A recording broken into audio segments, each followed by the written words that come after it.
1. New message. Hi, hello. I'm the junior manager here at the restaurant. I'm supposed to walk you through the job as our new security guard. From your resume, I can tell that you're already a well-experienced guard. But, it's protocol, so I have to walk you through the basics anyway. So, let's get started. We have security cameras all around the restaurant, and if you bring up the camera panel, you'll be able to view the feed from each camera by pressing the camera buttons on the minimap. Now, our lights are always off during the night, obviously because it'd be a waste of power to leave them on all night. So to actually see something on the cameras, you can activate the camera system's night vision mode. You activate night vision by clicking on the button of whatever camera you're currently viewing. So for example, say you want to see what's on camera 1. You bring up the camera panel, you click on the button that says Cam 01, and then to use night vision, you click on Cam 01 again.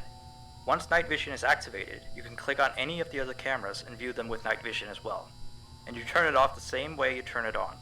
Now, night vision takes more power than regular vision, so make sure you use it sparingly.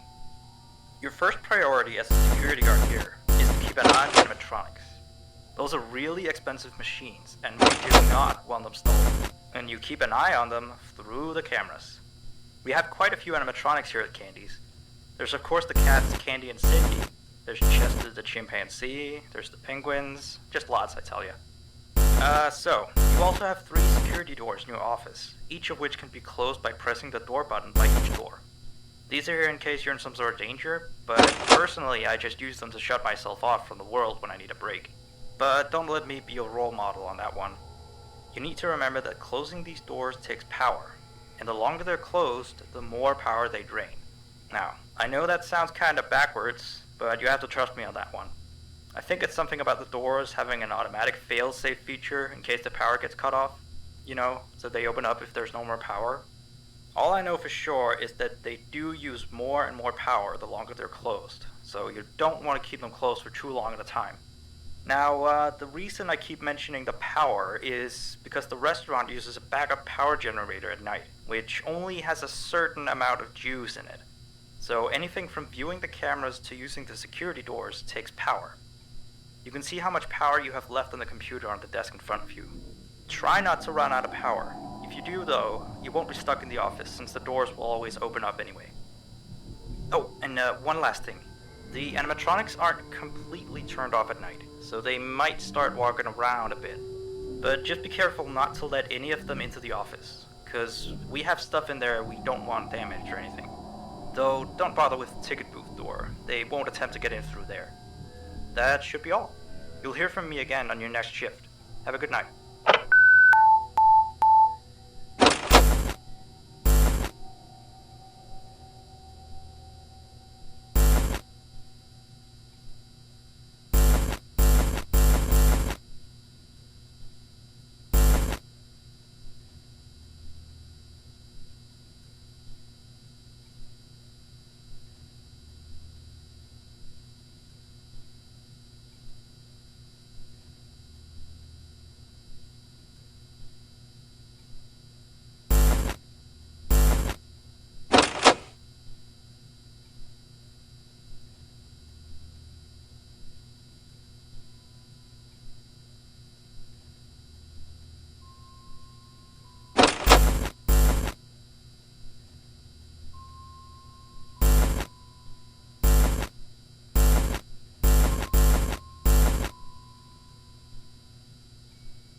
message. Hey there. I put up a note today to gather some intel on the animatronics from the other employees. Just to get a list of the issues we've had with them. They've written down some stuff here for you, so let's see. Alright, so obviously the animatronics walk around at night, you know that by now. They try to get to places they shouldn't be. Yep. They act weird after dark. They don't like adults. I mean, I suppose. They always seem nice around children. Around us employees, they just kinda stare at you. I always thought they just hadn't been coded to interact with anyone other than children. But some of the other employees have felt threatened by them now and then. But I know that some of them are also superstitious morons. So who knows if they just became scared when the animatronic looked at them in the eyes or something. Anyway, one last thing on the list here. The last penguin interferes with the system. There's a sentence I never thought I'd say. We have these penguin animatronics as waiters. They take people's orders and whatnot. We used to have 3 of them, but 2 of them broke down and haven't been fixed yet. I think they're referring to the 3rd penguin that still works, or, well, apparently it doesn't quite work. So yeah, definitely don't let him into the office. His presence alone could probably destroy our systems. Well, that'll be it for now. I'll be sure to leave another message for your next shift.